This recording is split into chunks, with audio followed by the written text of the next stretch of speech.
नमस्कार, कैसे हैं आप सब? आज मैं एक ऐसे स्वभाव के बारे में चर्चा करने जा रही हूँ, जिस प्रकार के स्वभाव वाले लोग हमारे आसपास में हमको काफ़ी मिल जाएँगे। ये एक ऐसा स्वभाव है जो कि हमेशा रोता रहता है।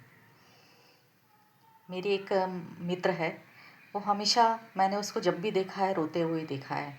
रोना मतलब शिकायत करती रहेगी, ज़िंदगी से कुछ ना कुछ उसको शिकायतें रहती हैं।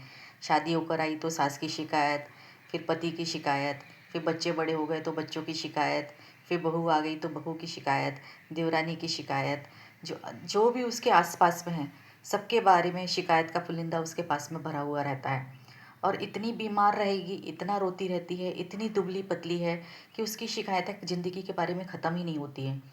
हालाँकि जब उसके पास से जाके उसकी ज़िंदगी देखो, तो कुछ ऐसे चैलेंजेस नहीं हैं जो बाकी लोगों की ज़िंदगी में नहीं है। सबकी ज़िंदगी में ये चैलेंजेस है।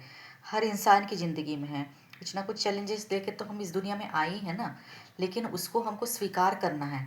हमको सीखना है कि उन चैलेंजेस से हम कैसे निपटें। रात-दिन उसके बारे में रोते-रोते शिकायत ना करें। कहीं मैंने पढ़ा था कि जिस चीज़ को हम स्वीकार करते हैं, जिस चीज़ के बारे में हम हमेशा बात करते हैं, वो चीज़ हमारे पास में खींची चली आती है। तो हम ऐसी चीज़ों को अस्वीकार करें, उनके बारे में हम बार-बार शिकायत ना करें, तो शायद ये सब चीज़ें भी हमारी ज़िंदगी से दूर जाना शुरू हो जाएँगी। जब रात-दिन हम उसके बारे में ही सोचते रहते, उन्हीं के बारे में शिकायत करते रहते, उसके बारे में उसके अलावा कुछ अच्छा सोचते ही नहीं हैं, उसके सॉल्यूशन भी निकालने की कोशिश नहीं करते, बस रात-दिन रोते रहते हैं। तो ऐसे में कैसे ज़िंदगी हमारी बीतेगी? मैं उस महिला मित्र को हमेशा सलाह देती हूँ कि नहीं नहीं, आप इस इतना मत रोइए, आप इतनी शिकायत मत करिए। सबके घरों में ये प्रॉब्लम रहती है, सबके बच्चों में है ये प्रॉब्लम, सबके हस्बैंड में ये प्रॉब्लम, सबकी सासें ऐसी है। लेकिन हमेशा उसको रोते रहना, और जब वो बैठती हैं तो आसपास के माहौल को भी ख़राब कर देती हैं। जब वो रोना शुरू करती हैं, बताना शुरू करती हैं, अरे ऐसा हुआ, अरे वैसा हुआ, तो धीरे धीरे आसपास की महिलाएं भी उसी वे में चली जाती हैं।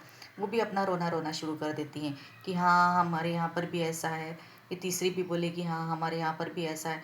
ऐसा करके वो पूरा माहौल ही नेगेटिव हो जाता है। तो अगर इस तरीके का माहौल में आप उठेंगे बैठेंगे तो आपका दिमाग भी उसी तरीके से चलने लग जाएगा।